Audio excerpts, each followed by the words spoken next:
Hello, bienvenue dans la Magic Car.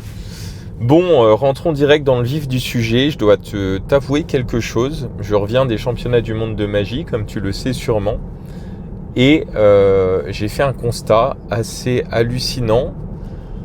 Et je sais pas pourquoi, je sais pas si je suis le seul à penser ça, mais 50 à 60% des tours de magie auxquels j'ai assisté durant ce congrès, que ce soit en close-up ou en scène, ne me plaisaient pas. Donc tu vois, je m'attendais à aller au championnat du monde et à être bluffé tout le temps et à être là en mode wow, mais j'ai tout à apprendre de tout le monde et en fait je me suis retrouvé avec à assister à plein de tours de magie, de techniques, de numéros qui manquaient de sens. Et je sais pas si c'est moi qui suis un peu rigide là-dessus, mais j'ai besoin que la magie ait du sens, que la magie ait du sens. Alors, qu'est-ce que j'entends par là ? Faire apparaître une carte, puis la faire disparaître pour ensuite faire apparaître un parapluie, et ensuite le faire disparaître pour ensuite faire apparaître une lumière avec un faux pouce, ça n'a aucun sens. Ok ? Par contre, faire apparaître un parapluie quand tu as une mise en scène où du coup tu es là sur scène et d'un coup il y a un bruit d'orage et la pluie commence à tomber et tu as un jeu d'acteur où tu essaies de te mettre à l'abri et hop, tu fais apparaître un parapluie, là ça a du sens. Tu vois ce que je veux dire ? Le problème, c'est que ce soit en close-up ou en scène, j'ai assisté à énormément de tours de magie et de numéros qui n'étaient pas trop raccords, quoi, où je me demandais mais qu'est-ce que tu fais ? Qu'est-ce que tu essayes de montrer ? Je me mettais à la place des spectateurs, je me dis mais qu'est-ce qu'il y a de magique là-dedans, tu vois ? Enfin, pourquoi tu fais ça si genre demain tu te réveilles et que tu as vraiment des pouvoirs, que tu as vraiment, tu vois, tel un super-héros des pouvoirs qui te permettent de faire des choses qui dépassent le commun des mortels, mais en fait, est-ce que tu ferais ce que tu es en train de faire là, tu vois ? Et en fait, je pense que pour que les gens, les spectateurs soient impactés par la magie doit avoir du sens et la magie doit avoir une certaine forme d'utilité, tu vois. C'est pas pour rien que les gens, à chaque fois qu'ils te demandent des tours, tu vois, c'est en mode est-ce que tu peux me transformer un billet ? Est-ce que tu peux me deviner les numéros du loto ? Jamais ils vont te demander est-ce que tu peux me faire apparaître une balle en mousse et me la dédoubler, tu vois. Ils s'en battent les couilles de ça, tu vois.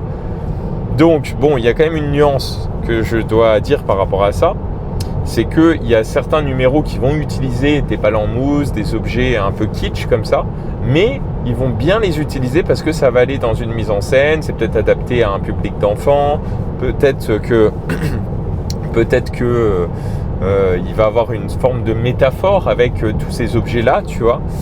Et dans ce cas-là, c'est ok, tu vois. Parce qu'il y a une histoire, parce qu'il y a un fond.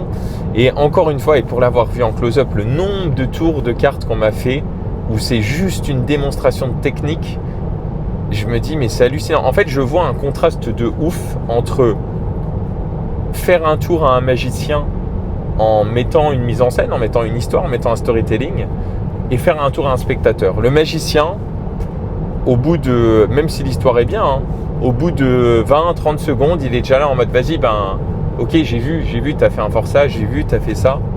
Alors que le spectateur qui ne connaît pas toutes ces techniques-là, il va être emmené dans la mise en scène. Et j'ai l'impression que quand ça fait longtemps qu'on fait de la magie, et encore plus quand ça fait longtemps qu'on côtoie des magiciens, j'ai l'impression qu'on oublie un peu de se mettre à la place du spectateur.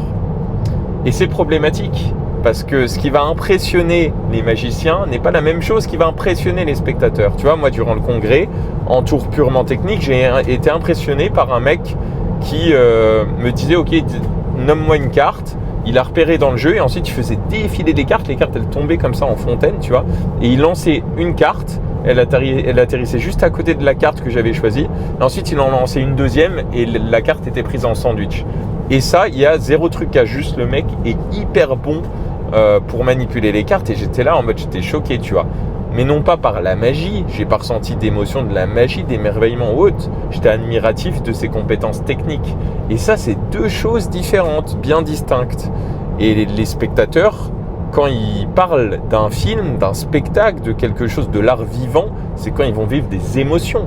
Et les émotions que tu vis, tu les as rarement quand c'est juste putain, qu'est-ce qu'il est bon techniquement. Non, tu les as quand ça te touche, tu vois, quand il y a de la joie, quand il y a, tu vois, quand il y a de la beauté, quand il y a, tu vois, quand il y a un truc en plus que juste la technique, que juste, tu vois, le côté juste physique, tu vois.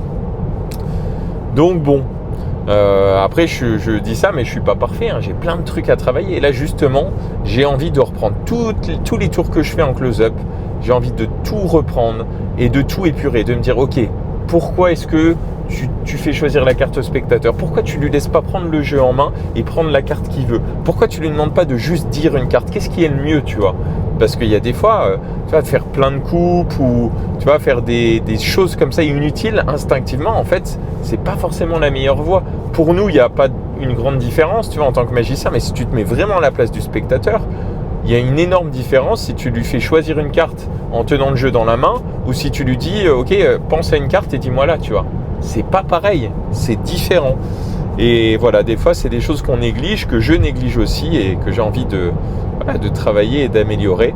Et encore une fois, voilà, je pense de mon point de vue que la magie doit avoir du sens. Pour être convaincant auprès du spectateur, tu dois être convaincu.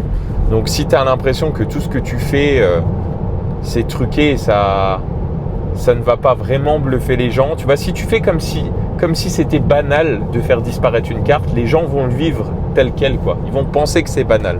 Et ça, le problème, c'est quand ça fait longtemps que tu fais le même tour, tu te rends plus compte de l'impact qu'il peut avoir chez les spectateurs. Et donc tu minimises toi-même l'impact et du coup les spectateurs vont s'adapter à ce que tu émanes, tu vois.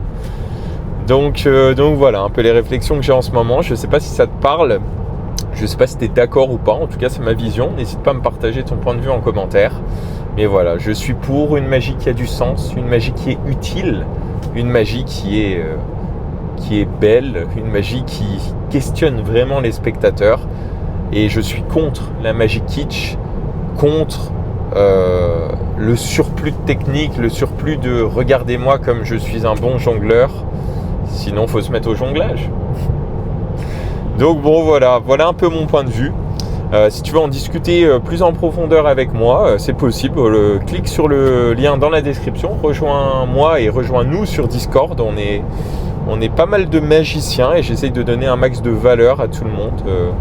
Donc voilà, si tu veux accéder à du contenu exclusif, c'est gratuit. Remplis le petit formulaire et on se voit sur Discord. Ciao!